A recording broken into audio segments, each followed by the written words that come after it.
Good morning, everyone. This is Rama On Writing coming to you live from a still dark but very warm Kailua Kona, Hawaii. I don't envy any of you who are on the East Coast going through that storm, but if I was there, I'd have my cross-country skis out or my bicycle or something. I remember that, the snow and the cold is all fine and good if you're dressed for it. If not, forget it. You're going to be cold and miserable. Anyway, that's not something that I have to worry about. I'll be in the water later on today without a wetsuit or anything like that, sitting on my kayak and hopefully not tipping it into the water, but that'll happen too. I hope all of you are moving ahead with your books. I know that we've got submissions. I'm looking at this group, and mostly everyone's in the timeline, in formatting, looking at proofs, thinking about things. It's never too late to redo your book blurb. So even if you're far along in this process, you can change it.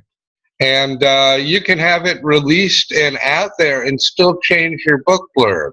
And, I've often thought that experimenting with the blurb could be a very effective thing. Now, the book blurb is really an important part of the book, and I think that many times it's thought of as an afterthought. And up until this year, essentially, I would give people their marching orders when they got their copy edit back saying, okay, this is what I need for the next submission. And this year, it dawned on me that writing your book blurb early has got a lot of benefits for the authors. And even if you're in the midst of revision, you can still write your book blurb. And I remember in my case, that, I never really thought through what the purpose of the book was until, well down the timeline. I mean, I knew who my audience was. I knew what the book was about. I kind of knew why I was writing it, but I never really solidified those components into what is called the book blurb. And there are a few strategies for the book blurb. First off, less is more, okay? Over the years, there have been several authors that have put very dense pieces on their back cover, and I'll tell you right now, nobody reads them, okay? If it's too dense and too long, you're really wasting your time for the book blurb. So less is more. It's very important. Another really important component is no spoilers. If you give your juice away in the book blurb, then people are going to be disappointed. You just never do that. You do want to stay on topic. You don't want to confuse, deceive, let down your audience. So whatever you write needs to be, what the book is about, needs to be on topic. And as I mentioned before we got started, I finally found somebody who thinks like me and said use of a lot of keywords on the back is important. I'm not sure if a lot of keywords is my thought process, but your keywords are really important. As we discussed really over the past 2 weeks, how your keywords are part of your blog, how keywords are part of your social media posting. It is your identity. And it's really important to stay on topic with your keywords. They go with you wherever you go. When you put your website together, the main purpose of the website, other than featuring the blog, is a place to have your keywords rest. Okay, we've thought that the website is something different, but it's really not. It's there to get us out there. It's not there to sell books. It's to share our identity And with the book blurb, we're really sharing what the book contains. Use of the correct wording is important. As I say, less is more. I do not recommend exceeding 250 words on the book blurb. And one of the articles I read this morning says 25 words is a good book blurb. So these are important components. Now, I truly believe that there's a difference nowadays with online marketing than there was when people were looking at your books only in a bookstore. And so I suspect that book blurb writing is going to change, or probably already has. Possibly the shortness of those blurbs have gotten shorter as we've moved into this digital age. Now remember, in your postings on Amazon Author Central, which is part of your Amazon authors page, that there is opportunity for you to stretch out with a longer writing of a book blurb. Still, you would want to adhere to the same principles, and the key ones are no spoilers and the use of your keywords, okay? And if you adhere to that, I think you're set. Now, a reason why your book blurb is so important is that this about the book is posted over and over and over again. In profile setups like Goodreads, they give you an opportunity to write about your book. In most of the websites that you may ultimately have your book posted, there's opportunities to utilize the book blurb. So if we have not incorporated keywords, I think that we're going to lose out ultimately. Okay, so what goes in a book blurb?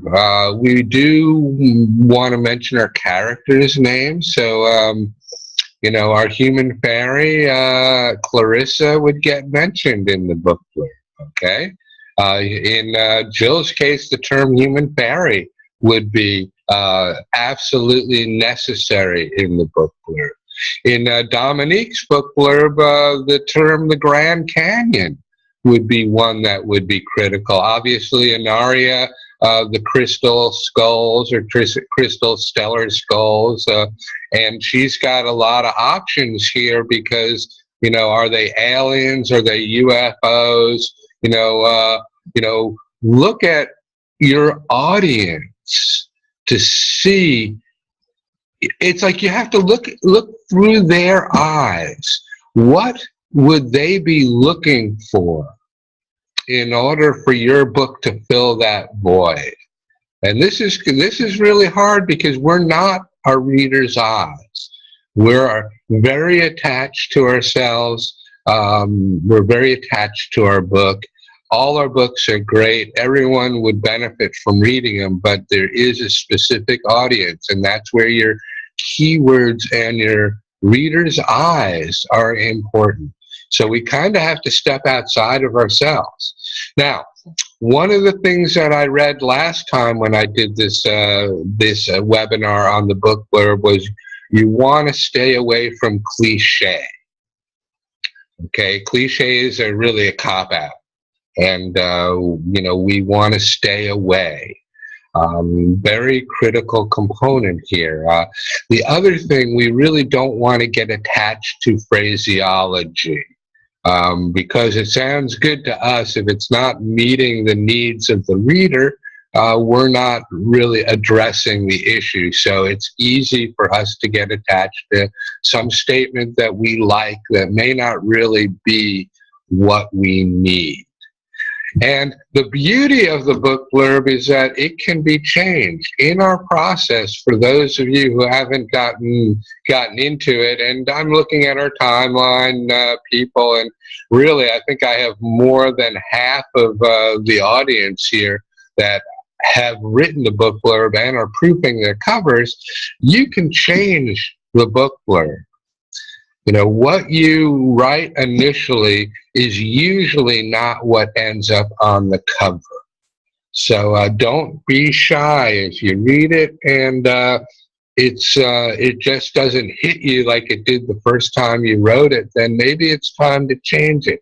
And just as, you know, incorporating the keywords and the branding in the blog posting, the book blurb is a jigsaw puzzle.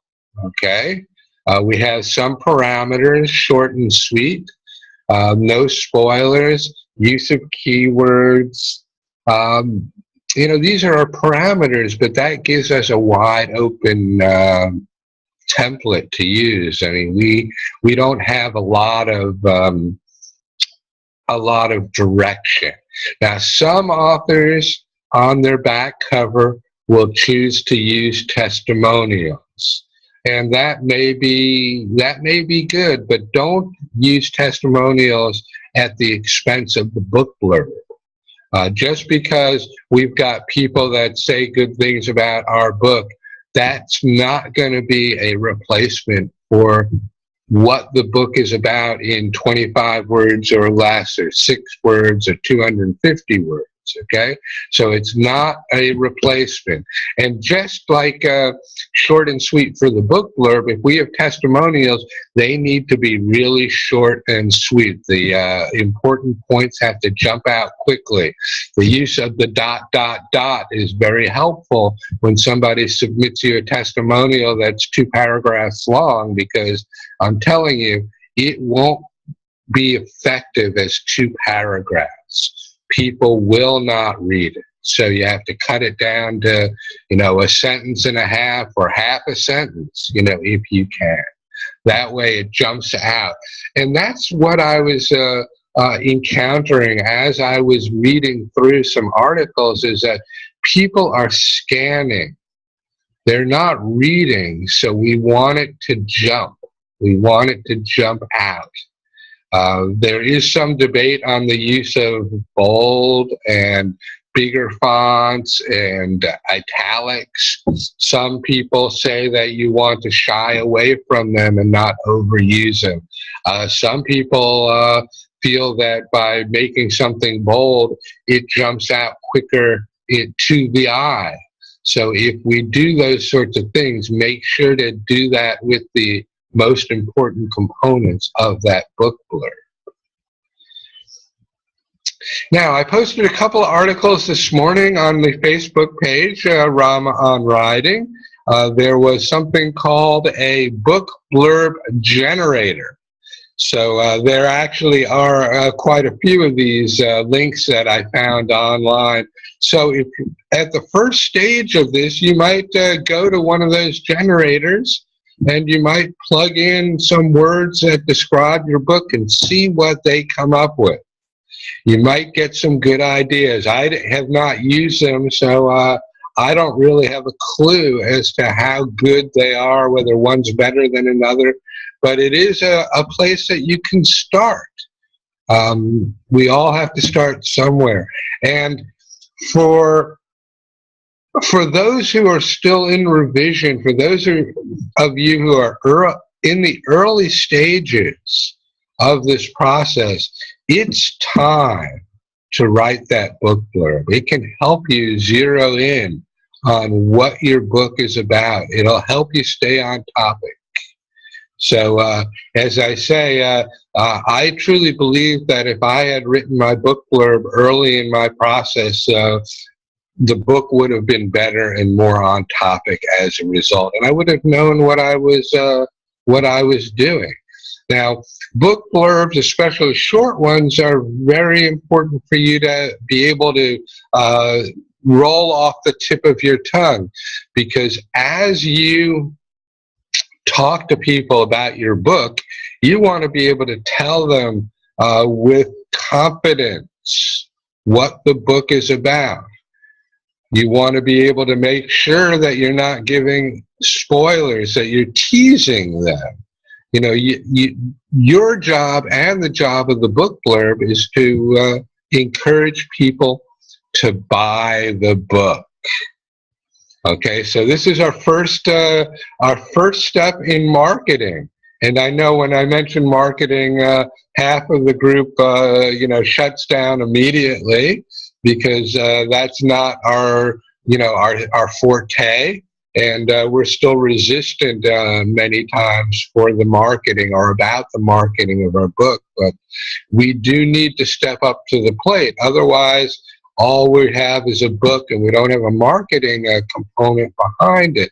And over the years, I've worked with authors that have mentioned, oh, I want to find a publicist who will market my book. Well, guess what, gang? Publicists don't market your book for you. They take your money and still make you market your own book.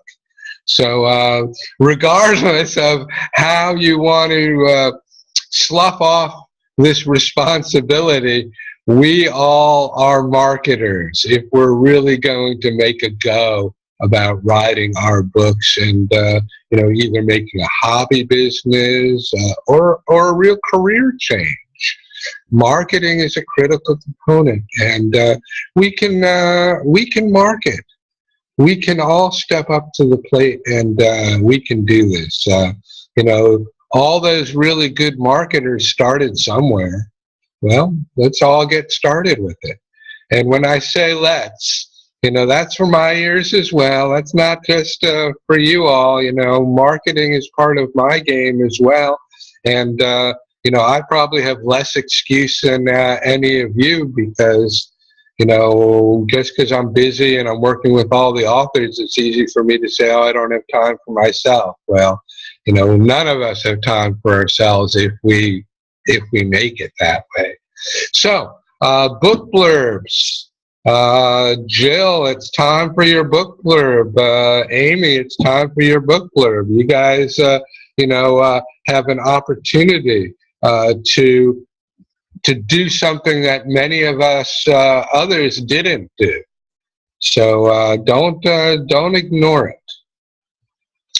Okay, so what makes a good book blurb? Okay, we do want to identify our character. We do want to identify maybe the fact that there's a difficulty that they need to overcome. We might identify some of the other characters that they're going to encounter, friends from the past, something rising from the grave, things like that, some alien coming in from outer space. These are components that we can add as long as that's not the getcha component of our book. We definitely don't want to give it away. And as I mentioned, it's really important that the book blurb does not overstate the book. The last thing we want to do is to raise expectations of the readership and not deliver. That's why writing that book blurb early on can help us greatly, because we can see what we need to do with the book to live up to the blurb. Okay, I'm going to kind of open the forum up a little bit. I know that Leah and I had talked about the book blurb earlier, and I think that she's probably organized enough to read us her book blurb. Leah, can you access that for us? It's so funny because I was just typing it out to post in the in this thing. So yeah, I'll read it to you guys. And I'd love feedback because there's a couple little bits of phraseology I'm realizing that I'm super attached to that might just be because I like it. All right. As a very complicated couple makes it to the red carpets of Hollywood, evil forces continually try to tear them apart. Almost a year after federal investigator Lauren St. Germain was exonerated from charges of assisting in a homeland terrorist attack, doubts still exist with regards to her innocence. In order to move on from her highly publicized trial, she accepts a position as a Hollywood yoga trainer for a hugely successful LA-based company owned by her closest confidant from college. While navigating her way through the glamorous but often snarky Hollywood yoga scene, Lauren catches the eye of an upcoming film star, James Bayer. After a steamy night together on a luxury cruise off the coast of Canada, they impulsively embark on a rugged journey through the icy Inuit tundra, guided by a tribal dog sledding outfit.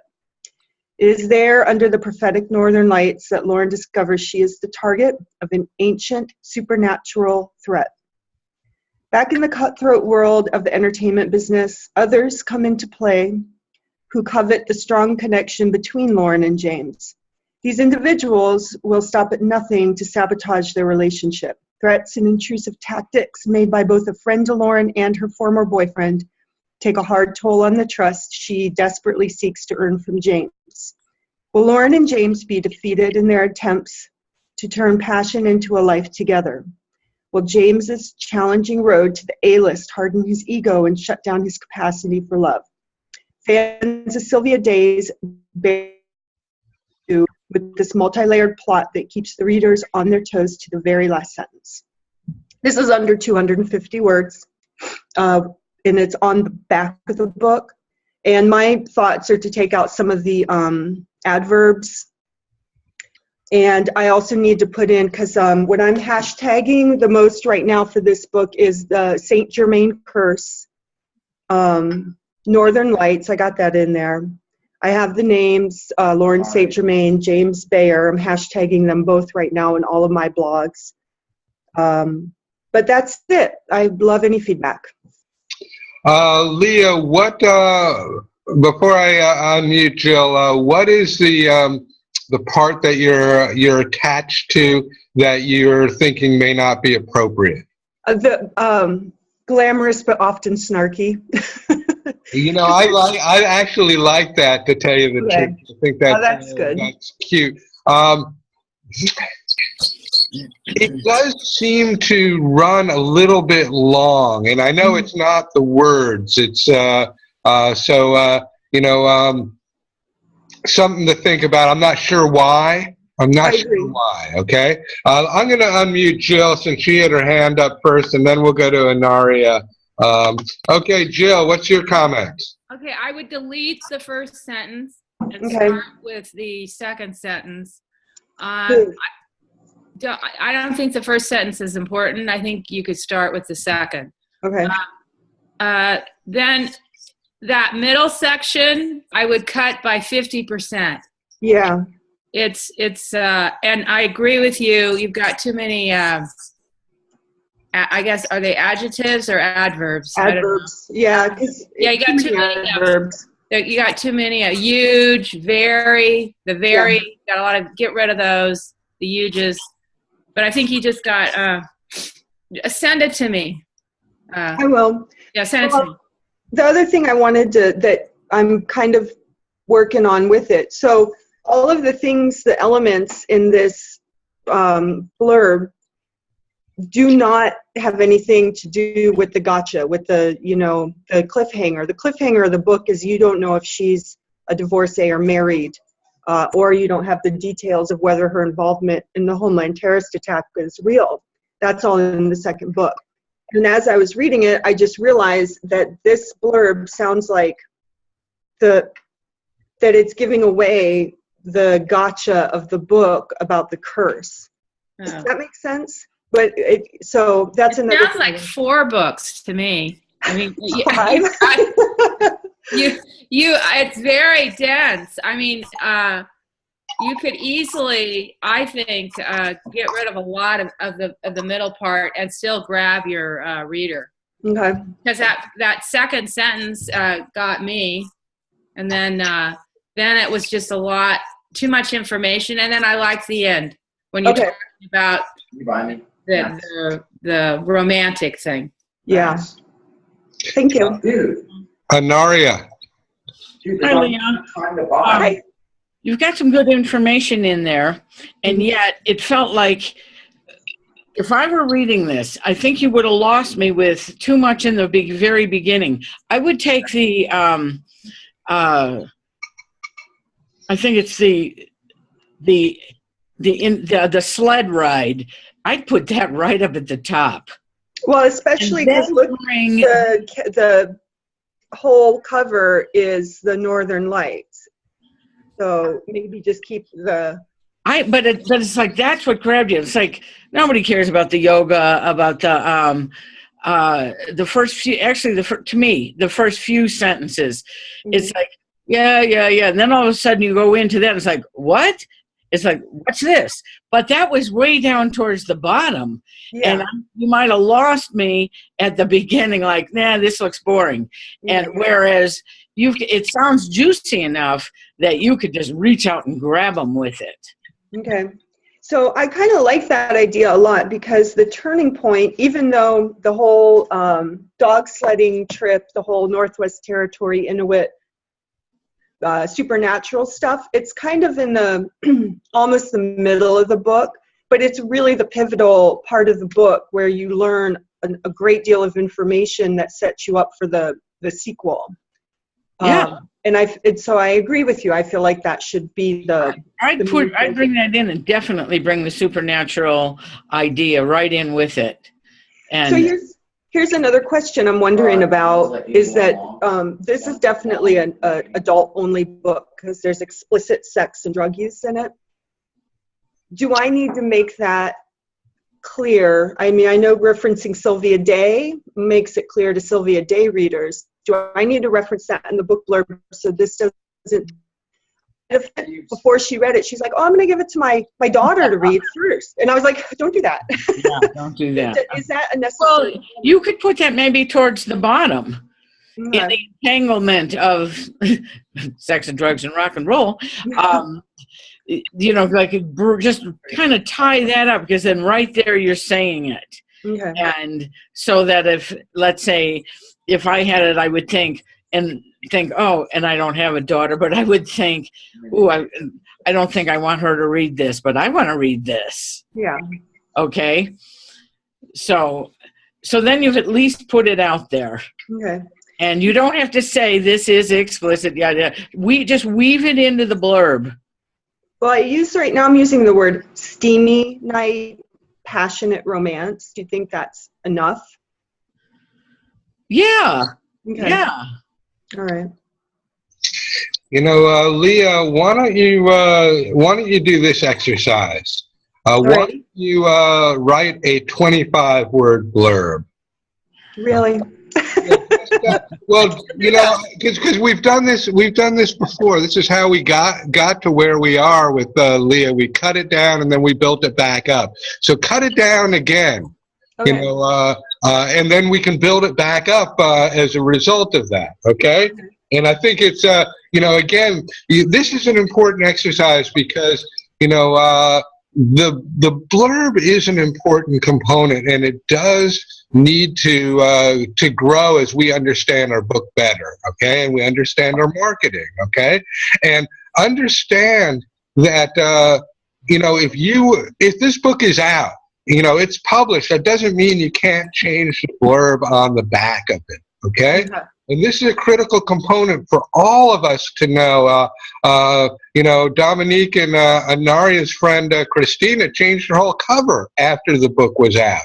Totally different cover. So these are possibilities that are open to us that weren't open when before print on demand was available. And with Create Space, there is no additional cost to doing this. When you're working with Ingram, every time you do a new upload, you know, even if you changed one period in the interior, that's going to cost you $30. Mm-hmm. Okay, that's one of the reasons why we don't use Ingram, because it's a pain in the butt to do. So if we were going to use them as a secondary print on demand because we wanted to do a color or a hardback book somewhere along the lines, we want to make sure that everything is done first. So as I say, I would cut it way, way back and then build it back up again, okay? Hey, Rama, do you think that another tool with changing, like, you know, something to think of as not just I want to change it because I can do it better, but do you think that there's any benefit in anticipating to change the blurb, like, you know, 2 months out or 3 months out, if book sales drop down, because will that bump the change in the piece? Will it bump it up then into a search?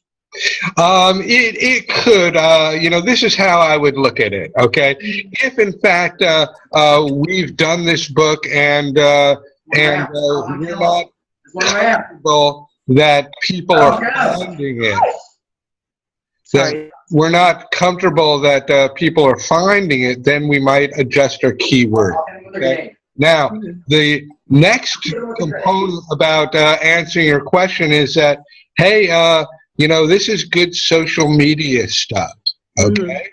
Because it gets an action about your book back into the you know, people's faces, and it's a blog posting, okay, which will help your website and the keyword structure again. So it seems like it would be a good, you know, a good experiment. Now, it doesn't mean that you actually have to do it. You could just do the exercise through social media and get response, you know, look at a way to engage people about what's going on.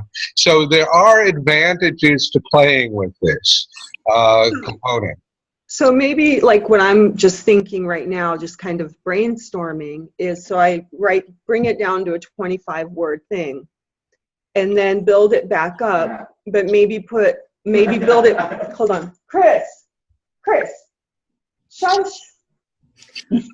Maybe build it back up with a couple Easter eggs in a second and a third rendition of an explanation that, you know, maybe doesn't have to go into create space and change on the actual book thing, but like you were saying, add one more sort of piece in. So if somebody'd seen it before, but then they see something else that has to do with, like, you know, security clearance, it might even grab, if they can somehow see that they're not just rereading the exact same thing again. You know what I mean?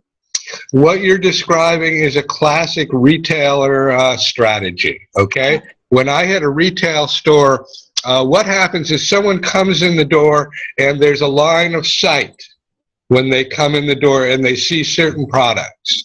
Well, that line of sight is something that you want to adjust regularly, okay? So that the next time they come in the door, their line of sight sees something different. And their response is, oh, I didn't know you carried this. Because even if it's the same product. So, you know, it is an effective tool. There's no doubt about this kind of thing. Now, the other thing that I've thought about over the years is that, okay, there are different selling websites that our book is on, whether it's a Goodreads type of site. There was one called the Author's Den, which is a term that Tom had on his website as well at one point in time. And there are a number of these sites out there. Many of them allow an author to list a book for free or for very little. You know, you might have to join a membership, and maybe it's $10 or $20 or something like that. Now, I always thought that I didn't necessarily want to put the same book blurb up on all these different sites. I wanted to experiment a little bit, okay? So I had about 3 or 4 different ones written. And I would, okay, this one is going up on this site, this one's going up on that site. And I never really followed through to determine if there was any difference as a result of this. But you know, my brain says that it could be, okay? And it goes back to that retailer concept, okay? So it's worth doing. It does require that we don't get too attached to things, although your short you know, phrase with snarky in it is you know, I mean, you know, there's nothing wrong with that. Snarky is an interesting word, okay? So, you know, sometimes using an interesting word will, you know, people say, huh, that sounds cool. So, we don't necessarily want to toss it because it's, it's something we're attached to. We just want to look at it and make sure that it's not just something that we will like. Social media is a wonderful place to, put this information out and elicit responses. Okay, and this is critical, gang, because that's one of the goals of social media or digital marketing, is to elicit response and comment.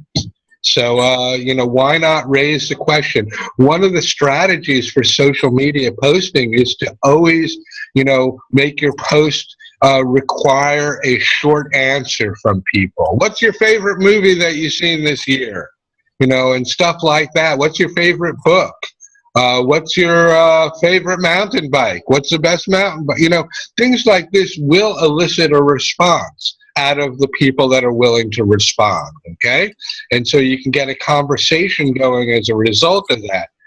So, these kind of strategies are all very helpful in our marketing. Anaria. Leah, you could, in one line, you could bring in the red carpet, the yoga teacher, the high-end yoga teacher, and then to now finding herself on his dog sled. And right now you said you wanted to use your main character as your hashtag, and yet nobody knows that. Nobody knows that name, not yet, but for your second book they will. But you have red carpet, yoga, dog sledding. To me, those are your hashtags. Because that's going, and then the supernatural curses, those are things people will be pulled right into. It is true, although if you are going to have a character that's going to extend through several books, you do want to brand and hashtag it, knowing that today nobody is looking for that name, but tomorrow is a different story. Okay, yeah. So it's a combination of everything, both what Anaria said, both what your characters, I don't know, I think I've told this story. When Deb McTiernan was writing her first book, she called it Actual Magic. Okay, and I worked with Deb a long time. We spoke a lot. And as we were talking, it became clear to me that she needed to brand Lily Noble, just like Harry Potter was branded. Harry Potter is in every single book title of the Harry Potter series. So we changed her title as a result of that. And it was not something that it just came out of conversation. And, that's where, I like, it's like out of conversation and free flow, the best ideas come. So it's good to talk. It's good to have, I know that Jill and Leah talk a lot, they're kind of, writing buddies. This really is helpful because we can think aloud. And I think that's a really good process for us. Hey, Anaria, how about reading your book blurb? Okay. Let me get it. The one on the back? Yeah, and then maybe, at this point, why don't you read it, and maybe you could provide criticism yourself on it, because, you still have the opportunity to change this, right? Yeah, and I did work on it. Not that you will, but, it's still an opportunity. And I did work on it because I didn't want it to be too long. I wanted to get the hashtags and I wanted it to try to grab people right away, so that, because I just take it as like myself, when I'm in a bookstore and I'm looking at books, if I pick up the back, first of all, if there's so much type and it's so little, and then the type inside is so little, right there I put it down. They've lost me. So I thought, okay, don't put a lot in, but just see what I could do. That's how I focused on it, just so you know. Okay, these amazing crystal and stellar skulls are sentient beings of light, quote, working in more dimensions than we could possibly imagine, unquote. As they illustrate in this magical book. With a great sense of humor, Tara Ray, with the lively Stellar Skulls, takes us on an adventurous journey throughout time. The Stellar Skulls have come once again to help in the transition for ascension and first contact, the welcoming, sharing stories of creation of the universe set up in duality. They bring us to particular planets that they say some of us have not only lived on, but actually created. Together, they strategize and work directly with the galactic team, doing planetary and galactic clearing, giving us activations and ascension tools. The brilliant Stellar Skulls jump right off the pages into your heart. This is extraordinary. Okay, Lee, I'm going to unmute you here. So do you listen? Are you a Lloyd Pye fan? I know who that is. Okay. I'm a bit familiar. I'm a bit familiar with what the Crystal Skulls are, but I don't even know if this is a fiction or a nonfiction book. Okay. I'm guessing it's nonfiction because of my own knowledge of a kind of an obscure thing. Right. But I'm hoping it's a fiction book because it sounds really like an exciting story. It is an exciting story. Well, the name of it is Crystal and Stellar Skulls, Who Are They Really? Mm-hmm. With bringing in question, to pull people in with a question. Right. But it's a nonfiction book, right? Yes. Okay. With very outrageous. I know that, like, just like myself, there's probably a bit of fat in there that you can trim, as you know, with adverbs and adjectives. But my gut first reaction is that I'm reading it and I'm kind of thinking it's a fiction book. Like that, if I were reading it, I would be expecting this to be like, there's some kind of story going on here, and it's going to have, like a fiction like rise and fall. But I'm not, like, I wouldn't think of it as sort of a nonfiction book that I would be reading for technical information and for, factual information. So that would be my feedback is thinking about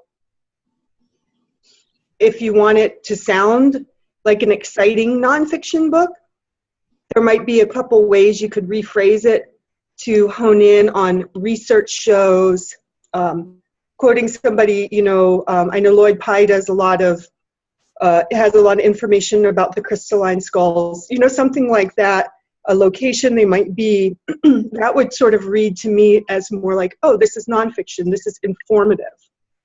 Well, I have a second blurb that goes with it. That was the top blurb. Then I have a real short little blurb by, because at the time, Rama had said, and Tom had said, well, if you can get a quote from somebody. And right now, because I've been pretty hidden for quite a while again, and now it's time to come out. So I'm thinking, well, let's see, one of my best friends is Archangel Metatron. So he gave me a quote, and that brings it back into more of the reality of it. I'll read Maybe that could go up top. All right, let me read it, and then you guys give me feedback on that. Okay, I'm going to mute. Okay, and it says Archangel Metatron, and it's in quotes, so this one has the quote around it. I am so excited that these words of introduction are coming out about our magical angels on earth, the crystal and stellar skulls. They will assist in the global transformation of individuals who read this book, as well as the books that follow. These words and pictures are meant to trigger, open, reactivate, and awaken on many levels. I could not recommend it more highly. The question is, are you ready? I want to make one comment based on what Leah said, and then I had another idea that you just identified as well. First off, you could raise the question, is this fact or fiction? Okay, so you could raise the question right there on the blurb, or it's something that you can utilize in your marketing campaign. Okay, there's a story about Bill Murphy's first book. It was a kind of a new agey type thing with experiences, and the particular style editor that read it made a comment, said, this is a fiction, and you're writing it like a fact. The bottom line was that it was all fact. It was all real life things. So, but the point is that just because we are in this space where we understand things beyond the material world doesn't mean that everyone's there. And a book like yours is there to open up people's consciousnesses as well. So there can be a lot of people that might be interested in, well, what is a crystal skull? I've heard about it because it was an Indiana Jones movie, and now I can find out more about it, okay? So, those kind of things are, and don't get me wrong, I'm not saying that the book blurb needs to change. I'm just looking down the road for different marketing tools as well. Now, the other thing that you included, and I included this as well, and Leah didn't yet, okay, in her book, talking about the sequel, okay? That is not a bad idea. On my cover, even though, the book's coming out and nobody cares and nobody's commented, I said, due to the extreme interest in this book, there's already a sequel, in the works, okay?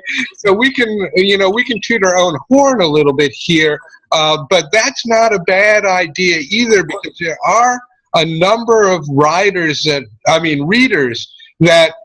are going to want to read the sequel, that are going to want to know that there's more. That might be what they like, is stories that have sequels that go on and on. So that's also why Metatron brought that right in. I didn't ask. I mean, he brought in his own quote. He knew what was needed here. So that they knew, that the readers knew this was only going to be the first of many. Anari, I think I would ask you to do the same thing with the first part of your blurb, is to cut it down to 25 words and then build it back up. It seemed a little bit dense. Both of the blurbs seemed a little dense, okay? So, that might be an exercise, and, just because it's on your cover doesn't mean it can't change. And this is really a critical understanding, okay, because many people don't grasp how easy it is to change this sort of stuff. Anyway, let's go on, because, does anyone else have any comments for Anaria? Okay, there's Jill. And I agree. It was dense. It felt too dense, but it was very, very, very compelling. But it was almost like it was too much information. Well, Anaria's actually got a very dense book. Because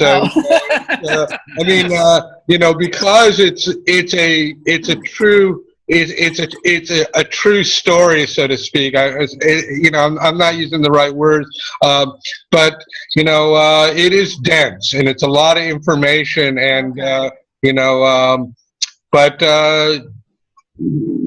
could be adjusted. It may not need to. So don't necessarily adjust it. Just look at it. I'm going to unmute Dominique here because she's got a comment as well. I could feel her. At this point, I think I would leave it as is and see what the reaction is of the people. Because, Rama, you said it's possible to change it. So why don't use it now? Because you worked at it. And I think at this stage, see what happens. And that's, for instance, a question you could ask to people in your, if you make a blog, or like the question you said, what do you think, or what is your preferred book, or what, see what people think. You can't please everybody anyways, but it is coming from your essence. And not everything in the world has to be easy. Sometimes a bit complicated might trigger other people. That's Just go for it. It's to me, it's ready to go. And sometimes if you sit too long on the pot, I'm sorry, just move on. I'm sorry, it might have not been very elegant, but whatever. I lift my little finger.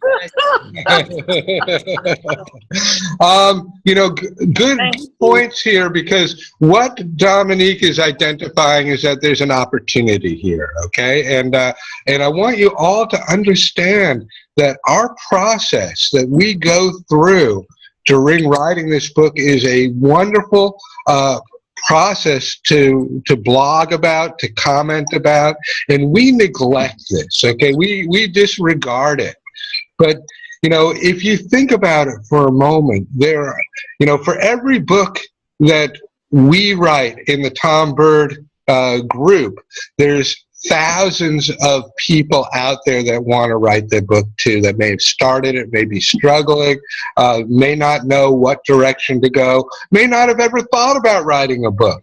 And we can impact them by, engaging them in our process. What did we go through? None of this is bad publicity, okay? To show that we can't make up our minds about something, or we're going around in circles, is not a bad thing. There are other people there. There are people that will give you advice, whether it's good advice or bad advice, that doesn't matter, okay? It's engaging. It's getting people to comment. It's getting people to say, hey, that sounded really good. I want to write the book. Or, boy, is that a fact or fiction? I mean, I think that was a wonderful comment from Leah, because it gives you a huge marketing tool right there, a huge one. Because, this is fiction to a lot of people. If I talk to my buddy here that I'm staying with and I talk about magic crystal skulls, he doesn't believe any of that stuff. He doesn't. Even though if you look at his life, you can point to events that were magical that occurred, but he wouldn't view them in that light. And I hate to say it. Well, actually, no. They said that the harmonic convergence in 1987 was the turning point, where there's more spiritual energy on the planet than there was material energy. If we look at what happened since 1987, I might argue that point a little bit, but still. It means that, there's half the people out there that need to open up to spirit, to the spiritual world. And raising questions like that, again, in your posts, in your blogs, is wonderful. And, the interesting thing, now that she brought that up, when I think about it, and I've thought about it a bit before, the first chapter, the first page, I'm in the shower and the skulls are in the shower with me, which I had never seen like this before. I had only just met them, and there they are in my shower in the etheric. So you don't really know, is this fact or fiction? And the truth of it is I kind of like that idea. Is it fact or fiction? And who are they really? And I'm posing it to the reader like, okay, you decide. I'm going to give you what I can. And if they happen to show up in your house, which they do, just by seeing them, reading them, calling them in, they're there. And so, because people who are skeptical, they're going to ponder this the whole time. Like, oh, this is bullshit. How could this be? And then all of a sudden, something gets them. And this is my idea. It's like something will get them and resonate with them, or not. And that's because I really pondered when I put it together. How do I present this in the best way that I can? And then I went back and I edited out half of what I put in there. This is really a good point for you to work with in your marketing, because it does, engage people. So, I put it at the top of the list of, what you want to play with as you get further out in marketing it. Let's move on to, other book blurbs, because I think there are two others, or three others, really, that we have. Hold on, Jill's got a question. Jill's going to read us her book. I have a book blurb. Thanks, everyone. Okay. You don't have one yet, Jill? What? You don't have your book blurb yet? I do. I have multiple versions. Why don't you read one to us? Well, okay, I can read you 10 words, I can read you 20 words, or I can read you the shorter version or the longer version or the medium version. Shorter, medium, and longer. I want to hear them all. Okay. Do you want to hear just the 10 words? Yep. What's the 10 words? Okay, here we go. Human fairies exiled to another galaxy rage a dark war. That's one. That's great. That's great. And we got a keyword and a brand right in there. Good work. Okay, next one. Human fairies exiled to another galaxy rage a dark war to decide who is the next ruler of their small planet. Sounds good. Next one. Cocosina, a small planet in another galaxy where human fairies rage a dark war to decide the next ruler after the king's death. However, the pink fairy, the most powerful sorceress in the land, foretells another ruler. Clarissa Hedgestone, born in a dungeon, will bring back the light to Cocosina. That's the next one. Cocosina, a small planet no bigger than a pencil eraser, exists behind the moon in another galaxy where human fairies who once lived on Earth reside after a genocide during the time of Stonehenge, England. After the just and kind king of Cocosina's human fairies passes, a war rages between the children, the prince and princess of Cocosina, to see who will rule. Their illegitimate cousin Pinky, the pink fairy, the most powerful sorceress in the land, foretells another ruler, a human fairy princess born in a dungeon, Clarissa Hedgestone, who will bring back the light to Cocosina and its human fairy inhabitants. You want me to keep going? Let me ask a question. Is the giveaway Clarissa Hedgestone or not? You see, that's my only concern is are you giving away the juice? The fact that everything's in line for this one ruler, and then there's this Clarissa that was born in a dungeon that is the real ruler, and I'm not sure. I'm not sure either. Maybe some other people can. Anyone got a feeling or comment on this? Okay. I always do. Of course you do. Of course I do. I've always got an opinion, right or wrong. So first one you read, pretty much, yeah, you hit the nail on the head with it. The more I'm realizing this, now, I always hear it, but I don't realize it. The more information that's in there, the more muddy it gets. Okay. What the other phrase that really struck me, I think it was the third one, okay, where you end with something about Clarissa being born in a dungeon. Yeah. What do you think? Why don't you try to put your very first statement and then butt it up with Clarissa born in a dungeon as your sort of like second statement. And also, I think you probably shouldn't use the title name of the planet in the blurb, because it throws you too off. But will you try that? Will you try reading the first statement and then that Clarissa born in a dungeon statement? Okay, so we got human fairies exiled to another galaxy rage a dark war. The pink fairy, the most powerful sorceress in the land, foretells another ruler, Clarissa Hedgestone, born in a dungeon, will bring back the light to Cocosina. To the planet, maybe, but I kind of like those two together because it has a broad topic of like this universe, but then it hones in on your heroine. So you like my shortest version, which is, it's about, I don't know how many words, but. I do. I mean, that's... So leave out just a small planet in another galaxy where human fairies wage a dark war to decide the next ruler after the king's death. However, the pink fairy, the most powerful sorceress in the land, foretells another ruler. Clarissa Hedgestorm, born in a dungeon, will bring back the light to Cocosina. Yeah. Basically, that's my blurb. Take out Cocosina. Do you want me to take out the pink fairy? Yep. And take out the pink fairy. Yeah, something about the pink fairy seems that's just going to be a good character that comes in. Wait, is the pink fairy Clarissa? No, the pink fairy is...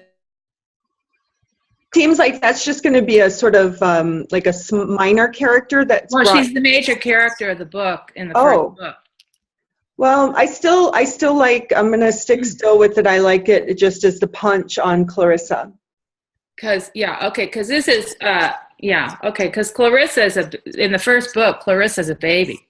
Yeah. That they're trying to save from her uncle Marcellus, and they get her off the planet and get her back to Earth, and she lives her youth on Earth, and then like goes Superman. back. Huh? Like Superman.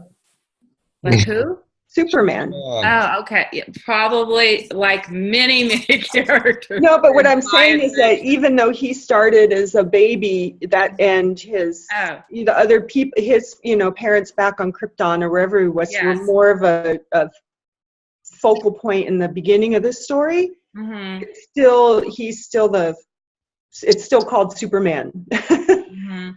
So, but I like it. I mean, it's I love that first one. That's the shortest version. The two sentences. Delete the pink fairy. You think? I'm done with the closer work. Hold on. Okay, I'm sorry, my son. I got to mute. Okay, Anaria. You could also focus in a different direction too, since you just said the pink fairy is the main character of this book. Bring in a potent line about her. Well, I did. I had the pink fairy, the most powerful sorceress in the land, foretells another ruler. Clarissa Hedgestorm, born in a dungeon, will bring back the light to Cocosina. And that's I like that line. Okay. Yeah. I understand what Leah's saying too about the planet. Okay, I'll leave out the planet. That's easy. I just say a small planet. Or a small human fairy planet. Okay. I do have that. I have a small planet in another galaxy where human fairies rage a dark war. Okay, then you could say the fairy planet or the human fairy planet. I see. So the very first thing is instead of saying a small planet, say the human fairy. Yeah. Oh, I like that. That's good. Then there's something else though with the pink fairy okay, that she's this how you just described her, but you could lead her back to the new little girl, the little girl in the dungeon. The pink fairy, the most powerful sorceress in the land, foretells another ruler, Clarissa Hedgestorm, born in a dungeon, will bring back the light to Cocosina. Okay, so... And something like their lives are intertwined or something. And so then it takes you right back like, oh, this is gonna be about about them and what happened on that planet. Okay, so... intertwines the planet and the... Instead of saying foretells, she basically reads she reads crystals, rose crystals. And the rose crystals are telling her that Clarissa is to be the new ruler. And I like that. Or you could say, and the rose crystals, as she gazes into the rose crystal, something like that, so much is revealed. And just leave them right there. Well, that's the point that I wanted to try to make, is that by saying that Clarissa is going to bring the light back, okay, I think that's too much of a tell. Yeah. That was my biggest concern, is that you're giving the story up too much. So what you're saying is the rose crystals foretell of another ruler. And But then I'm not going to get my hashtag in of Clarissa Headstone. You have to find a different way of doing it. So Clarissa Headstone, of another ruler, and how the pink fairy is intertwined with the Clarissa Headstone. So then you've brought them all. They're all in, but you So don't. what you're saying It's is, intriguing, but you don't really know what's going to happen. so the pink fairy is going to foretell that there's another ruler, and then the next sentence is Clarissa Headstone, born in a dungeon. Okay, but I've got to leave out bringing back. Born in a dungeon appears in the pink crystal. Then it's like, whoa. It pulls you right in like, oh, who is this? What is this? I want to hear more. Or you could, allude to the destiny of Clarissa. Can she survive to, fulfill her destiny? Or something like that, where you're not really giving, the actual storyline. I don't know. It's something to play with.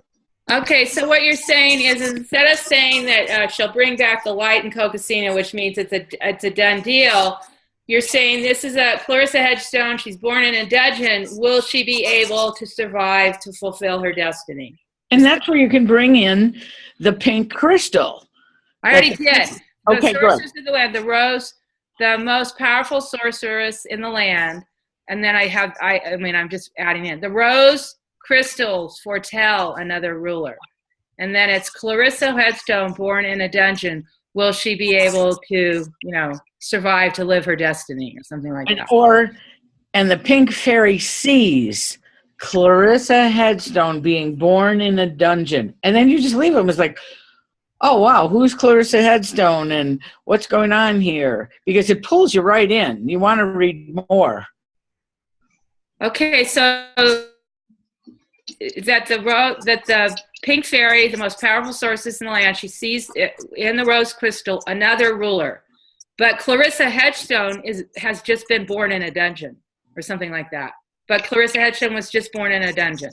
Do a cliffhanger. And she sees Clarissa Headstone being born, make it that the pink, the rose stone. Why? It's just she sees another ruler. I mean, she sees in the rose crystal, she foretells another ruler. But Clarissa Headstone was just born in a dungeon. I mean, in other words, how can she be the next ruler of Cocosina? Well, you might not even want to bring in the term ruler. You might just allude to it. You see, this is really interesting because you want to tease, but you don't want to define. You don't want to people to be expecting something, or you kind of want to leave it ambiguous and vague. And also, when you're reading crystals and getting visions, they are vague. There's a vision that it doesn't give you all the details. It says, oh, here's so-and-so that's going to be the ruler. Right. Here's what you could even say, I see a girl being born, the stones are showing a girl being born in a dungeon. And then end it with a question, is that Clarissa Headstone? Because now you left them with a question to be pondering, and it's like, who's Clarissa Headstone? Mm-hmm. And is that all the crystal has to say? I want to know more that the crystal's saying. Mm-hmm. Jill, I assume that Clarissa Headstone's in your title of your book. Is that correct? It's Clarissa Headstone and the Blood Moon is my first book. Because she's going to be transported back to Earth during the Blood Moon. That's how human fairies were able to transport themselves from Earth to Cocosina. So she's basically going to go back and do it in reverse. And the people that help her, that's what they do. So the big thing for you to contemplate is spoilers. You don't want to give anything away. I see. That's a critical component. You want them to want to find out what the spoiler is, but you don't want to give it away. Okay. Yeah, this is more difficult than I thought because the blurb is not necessarily an easy part, and it requires that we write over and over and over, and we start again, and we go back and forth, and this is your jigsaw puzzle again, just like putting the codes into the blog. This is our art form, gang. And you know, we're writers, so it's what we do best.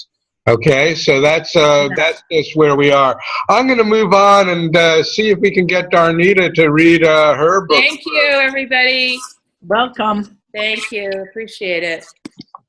Okay, Darnita, are you willing to read your book blurb to us? Yes, I am. But now that I've listened to everyone else, I'm going, oh, this is, I'm definitely going to have to rewrite this blurb. Okay, but, why don't you read what you've written, and then why don't you tell us why you don't like it? Okay, and I think, that way we can, we can get some insight here. Okay. The name of the book is Shattered, and so this is the blurb. Deanna Guthrie knows about success. She has transformed herself from rape victim to high-powered divorce attorney. She has represented some of the most prestigious clients, making them the richest women in Atlanta. However, she began to question her so-called successful life. She had chased selfish things, prizes that shine no more than discarded gum wrappers. Deanna grew up in the Appalachian. She spent the first 18 years of her life in the shadow of the Smoky Mountain. She had not always been full of anger. Once before the innocence of a child was shattered and marred with shame and guilt, she had been a free spirit, pure and uncorrupted by evil. But a vein of ugliness ran through the Tennessee Valley. It ran deep as the dark secret she kept. So, and then I inserted a sentence from the book. This little girl, Miss Stewart, called from the porch. Dog days of summer is here. She had her eyes fixed on Deanna. It's an evil time. You stay away from the evil that wait for you. And that's it. You've got a lot of good components. Now tell us what you don't like about it. I guess the first paragraph, I'm not sure that it goes with the second paragraph, because I want, the audience to know that she has transformed herself. But she starts, even though she's very successful, she starts questioning all of this that she's done. And I also want the audience to know that she grew up in the Appalachians, because that is an important component of the book. So I don't know how to make all that run together, and it may be okay. Honoria. I love your line on the comparing her possessions with the discarded gum, shiny discarded gum wrapper. That's fabulous. And that to me says a lot about your writing and about what we'll find in your book, which knowing that, okay, this is a mystery. Let's see if it's going to get me. And just even that line for me was like, ooh, I like this writing. This is great.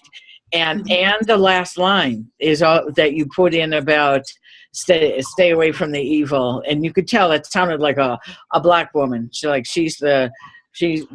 takes care of the house. That's what it sounded like. Who said that? And I don't know if it is, but that's what I got. Now, there was, not at the very beginning, but a couple lines down, you started 3 sentences with she da da da da da, and then she da da da da da. She. Da, da.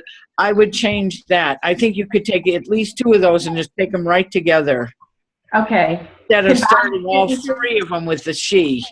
Okay. Just combine the sentences? Yeah, you could combine it or just rephrase it a little where you're not, because that's annoying to me. I see that now, that I'm sitting here and you mentioned that. Okay. And because I think you're a good writer.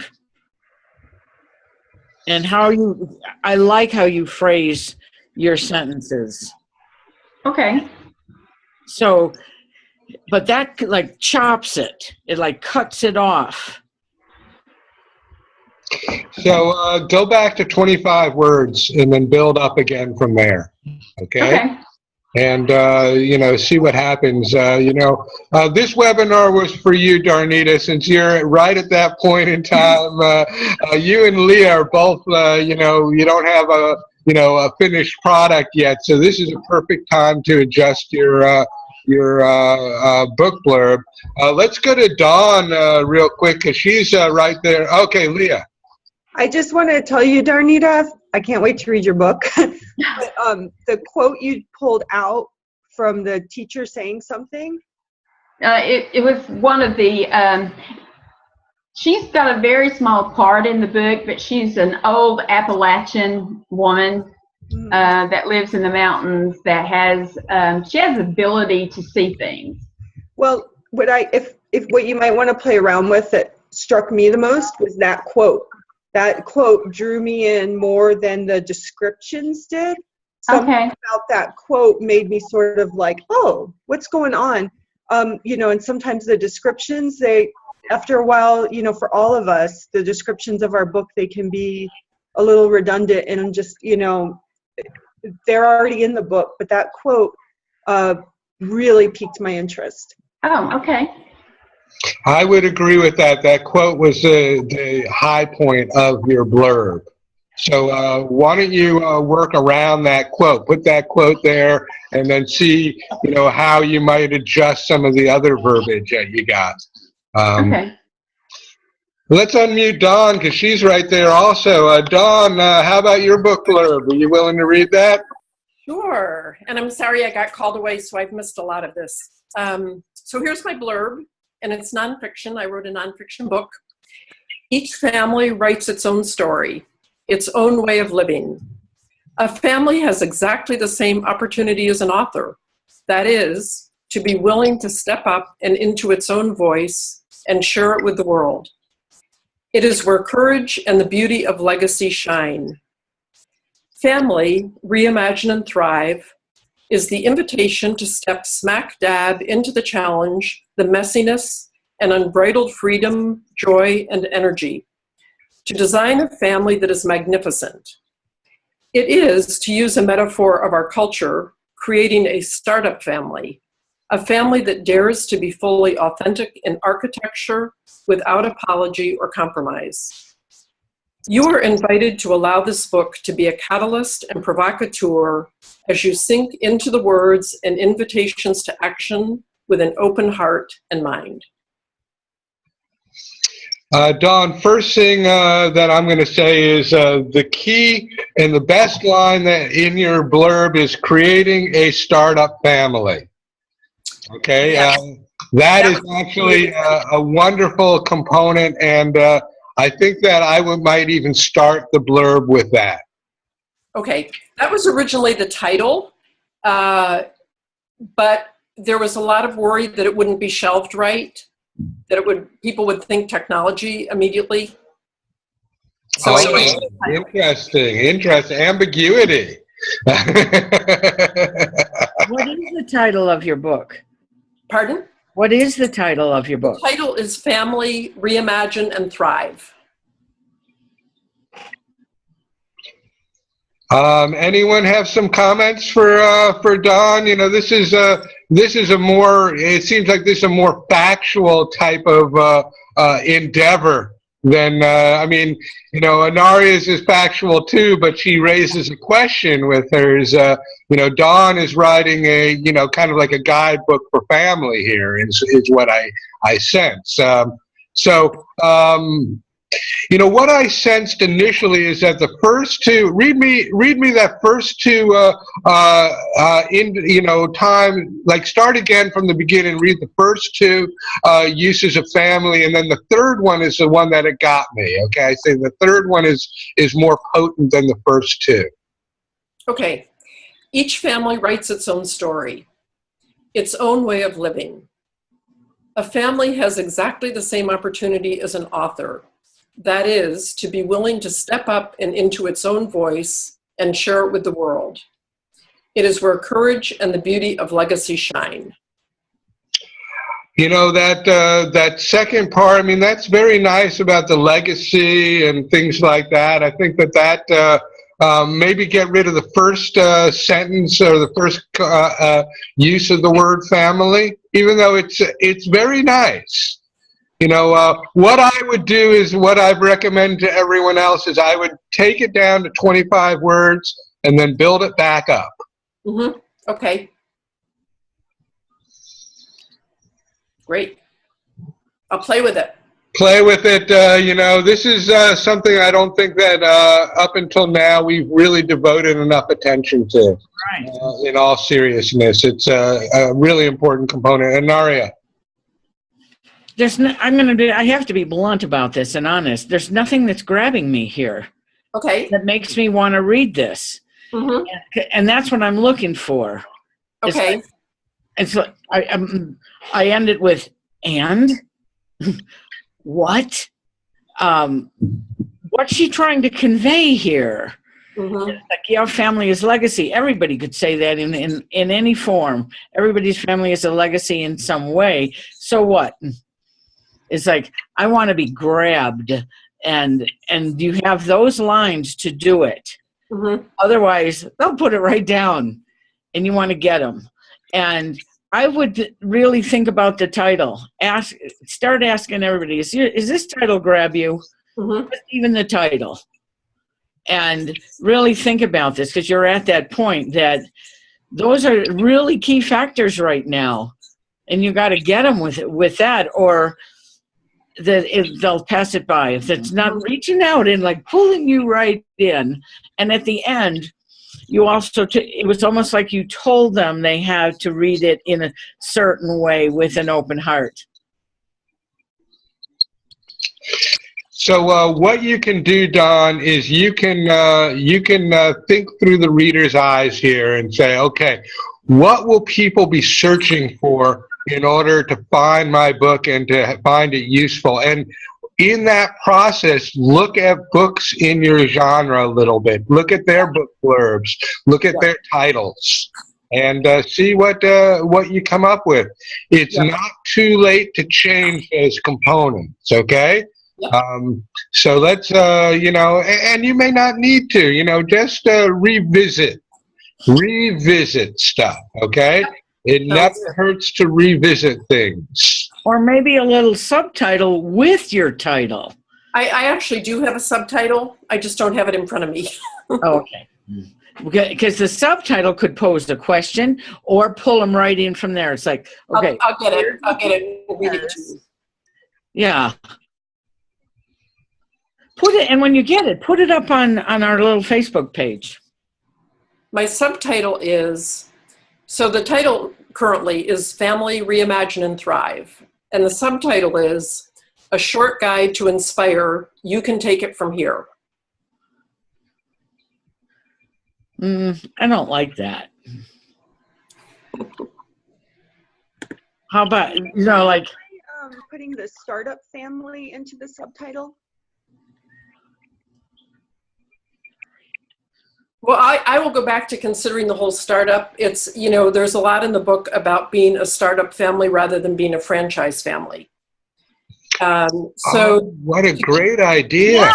Are you a startup or are you a franchise family? Well, I love it, except that Tom, our great leader, in the very beginning really discouraged me from having that as a title because of people getting it confused with just assuming it's not about family, it's about technology or whatever. Because that's a term in technology companies. But I can go back to that as the title. That's a much stronger title. Yeah. Now that would like get me like, oh, that's an interesting concept. Yeah, and I didn't really change the content about that. Right. I just changed the title. And that's where you got to get them right now. You really got to get them there. Thank you. Yeah. You know, maybe that's the title, and the subtitle is your title now. I'm sorry. that could be the title, just to play with it. That could be the title with the question, and then the subtitle is your title now, the one you've got right now. Then put that. I see what you're saying. I see what you're saying. What I mean? So what she's getting at is that you can define startup in the secondary component of the title, so that you don't confuse them, but you create ambiguity to raise their interest, and then you define it. That's a possibility, yes. I like the idea of startup family because it does make you think. Okay, but I can understand what Tom's question was. Is it going to put you in a different category? So you need to do what Anaria mentioned, is you got to define it in the secondary title. And that's where you can change your blurb on the back. Go right into that. Mm-hmm. Just a few good lines with that pull them in, where people are questioning, wow, this is interesting. Maybe I need to take a look at this. Maybe this could assist my scattered family, or however they're thinking of their family. Because as it is now, it's just floating there, and it isn't getting anybody to where it could. Yeah. I'll play with it. Okay, good. Thank you. You're welcome. That's good. Hey, Dominique, I'm going to unmute you. Let's hear your book blurb. I know you didn't want me to unmute you. I thought you wouldn't see me, so anyway. I need to look for it now. Just a second, sorry about that. Oh, not a problem. I mean, if you don't want to, you don't have to. I just figured that you're at that point in time also where it might be worth looking at it. No, Anaria is stomping at the bits if I don't do it. What are friends for, right? Oh, gee, well, yes. Anyways. Okay. My title is The Hidden Faces of the Grand Canyon, A Galactic Ascent. Severina's book offers a unique look at intriguing encounters in the Grand Canyon where past, present, and future seem to be one. Time traveling from the future, Mia, a galactic archaeologist, dives into the hidden faces of the Grand Canyon. A cave discovered in 1909 is the doorway to our convoluted universe. The author invites us as humans to remember that we are part of something much bigger than we might think. She takes us on a river of dreams, transcending the time-space continuum. As a raft would, she keeps us afloat by using any combination of time or soul travel, dreams, and even a ride on a crystalline stellar skull. Dominique Severina's intimate knowledge and vivid description of the Grand Canyon are a result of multiple trips rafting the Colorado River. She has spent hours hiking and exploring concealed secondary ravines along the route. An archaeologist, caver, and healing arts practitioner, she has integrated her knowledge and research into this tale. That's a mouthful. Okay, Jill's got some comment here. Well, I'm very intrigued, but you don't need, as far as I'm concerned, you were done halfway through. Yes. Just everything else, just get rid of it. Focus on the first half, and then just tighten it up. But and should I even write something about myself? What? Should I even write something about myself? Nope. It's in your bio. Okay. Yeah, just that first section. That's all you need. You really did a good job on that, and then you expanded too much. I think you added more stuff you didn't need to. But it was really engaging. Good job. Good job. Do what everyone else, what I've recommended. Cut it down to the 25 words and then build it back up a little bit, and you'll have it. You've got good componentry in there. Okay. So the lower part just away. I don't try to integrate the lower part. I just use the upper part. Yeah. I would think so as well. Because you got him. It's kind of like you beat the dead horse. You had all the points there, and then it's like I had a bike mechanic that could sell bikes really well, but his problem was that once he sold them, he unsold them. Okay, no, good. Thank you. Yes. Now that less is better. Okay, Amy's got a comment. The last part of it might be, elements of the last part of it are probably more appropriate for the bio, and if you've got a bio included somewhere, either on your cover or just inside the book, or inside the back of the book, that would be the place to include that sort of thing. I do have a kind of a bit different bio. Should I read you the bio? Yeah. Why not? Hold on. It's not long. Maybe we should wait for bio to come up. Let's do another webinar on the bio, because I think that's another critical point, and we've only got a little bit of time left. Okay. But I think that's really a good point. So I'm going to put that down on my notes. I think that a bio is really an important component, and I want to actually do a little more research on book bios before I do a comment. So let's address that at a different time. I just have a very short one, but because you always say it's good to have different bios for different things, so it's not lost. If it doesn't come into this book, I can use it. Whatever. One of the things that I want to stress for everybody is that all writing that we do has a use. It may not be the use that we initially intended it for, but don't throw it out. Put it in a file. Put it in, keep track of this stuff, because there's going to be a day when you need to write a blog post and you're drawing a blank, right? So you can go back to some of your old files and stuff. There's one other book blurb, and Tom just showed himself up here, and I'm going to ask him to read his book blurb as well, because I think we changed this a few times in process. So, Tom, you're unmuted. Good to see you, buddy. Hey, good to see you guys. I didn't expect that. I've got a copy. The book's out in the car. If you give me 2 minutes, I'll grab it. Okay, sounds good. Grab it real quick and let's take a look at it. Hold just a minute. Dominique? Yes? The material that you're going to cut out, I forgot what was where. You mentioned how long that you had spent, or the character had spent in the canyon. Yes. And how did that read? Had spent hours walking in the canyon? Yes. You want me to read it? Did it actually read spent hours walking in the canyon?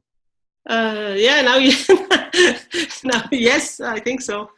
Okay. Sorry. Now, you sound possibly like you're a native French speaker. In American idiom, hours doesn't sound like very long. If that verbiage remains someplace, I would think about countless hours. Rephrasing that. Uh-huh. Okay. Because hours is not very long. That sounds like maybe a tourist trip on a donkey. Okay. Okay, so I'll go grab my book and. Thank you very much, Tom. You're welcome. While I have everyone here and we're waiting for Tom, I'm going to unmute the batch. Hopefully we won't have noise. If I hear noise on somebody, I may just mute you back up. Okay, what are some ideas for topics for upcoming webinars that you'd like to address? Anyone have some ideas?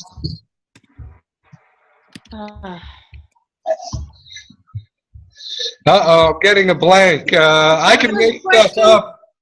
No, just the bio. I like that for next week, doing the bio. Okay. The biography, working on that. That's a good one. Maybe that combined with like press release writing. Yeah. Well, I think press releases should be their own topic, because that's big. Okay. Okay. Press releases is big, and Tom Tom has, I think Tom spends time in the author development program doing this. So I'm going to go back to some of my older webinars because Tom is a master at this. When he was the publicist for the Pittsburgh Pirates, that's what he did, is he wrote press releases. So this is one of his stronger, one of his many strong skill sets. So I'm going to go back to some of my notes from the past to refresh myself. Good topic, Leah. Thank you. Also, Rama, last week when Darnita mentioned that her daughter had an app for us to start possibly playing with blogs. I really liked what we did today with taking apart and putting back together these different book blurbs. And I think it would help us all if we could dissect a few of our each other's blogs so that we can start seeing it from a different vantage point. Great idea. We did mention that last week, and I forgot to put that down. So that's a great idea. I like working with people as well because that takes the pressure off of me to make up stuff as we go along. Not to say that I can't do it, but how beneficial today was. I mean, and there were we did what, 5 or 6 different ones. That was fantastic to me. Yeah, Anaria, I agree with you on that. Yeah. I got a lot out of each one. Oh, sorry. I'm sorry. Yeah. I love hearing each one, and I liked seeing how we could help them bring it out even more. Very beneficial. It was beneficial. I think there should be a webinar on how to get on radio shows, TV shows, and how to promote yourself through that type of media, because there's an awful lot of books there. That's another good one. Sounds good, Augie. Thank you for your suggestion. Some of these I have to do some research on because I just can't make up stuff. Because then you'll try to do the stuff I make up and it won't work. I'll feel really bad. Yeah, I understand, but I do radio shows, so I could help out a little bit. Oh, sounds good. Sounds good, Augie. I'm going to. You want to pop your email address into the chat bar for me? I'll do it. Thank you very much, and I do appreciate you being part of our group. I really enjoy having you here. You're a little bit outside of our box sometimes, and it's good. It's good having some fresh blood. So thanks. Yeah, you betcha. And Augie's a good radio interviewer. I've done one of his programs. Excellent. He knows how to really keep it moving. Rama, how about a organizational organization? Because right now I'm overloaded with orphans. Things that I've pulled out of my book and getting, I can't really save all of this. How do you find out what is something you want to save to maybe do a blog, or just stuff that you just gotta get out of your space because you just got so many of them? Okay. I don't trust anybody else. I write a title, potential blogs, and then you can put numbers or a word that will help you to remember what it is, or something like this. But Rama is right. Don't eliminate anything. It might not have value now, but depending on where you're heading, and you obviously seem to talk about a lot of sequels. So one sentence can bring a whole book back up. Sounds good. I'm getting a little bit of noise here. Tom, go with your book blurb for us. Okay, so this is for the Oracle, Guidance for Growing a Soul. Can't really see that on the camera. Great cover. Okay, the backstory there, skip that. Okay, the Oracle, Guidance for Growing a Soul. True self is invincible. Many books talk about the true self, which is one with all. The Oracle guides readers to the experience of a truth greater than words. Unlike mere words and ideas, this experience can never be forgotten or taken away. Life lived in the knowledge of who you, who we really are is one graced by peace of mind and the joy of authentic service. Do not importune the oracle, readers are warned, for it is both playful and sly, soothing and razor sharp. Those who open the oracle's pages are guided to a deeper engagement with experiential truth as they find it, rather than as others might wish to tell them. The oracle is an adventure. The adventure is self-discovery.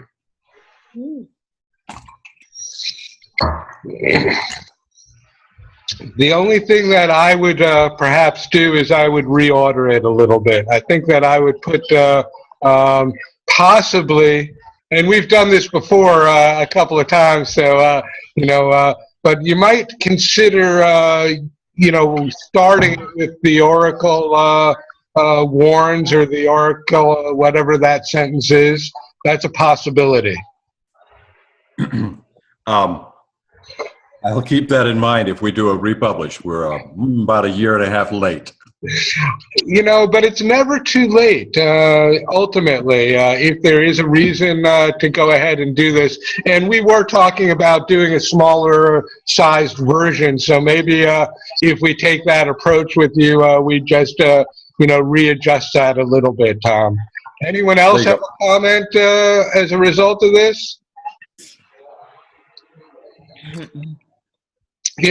Tom, I posted something on my Facebook page that Denise sent me, and when I posted it, I had you in mind. Okay, this was it has nothing to do with the book blurb. Okay, it has to do with article submission to a website or a blog. So I think it's about the third post down.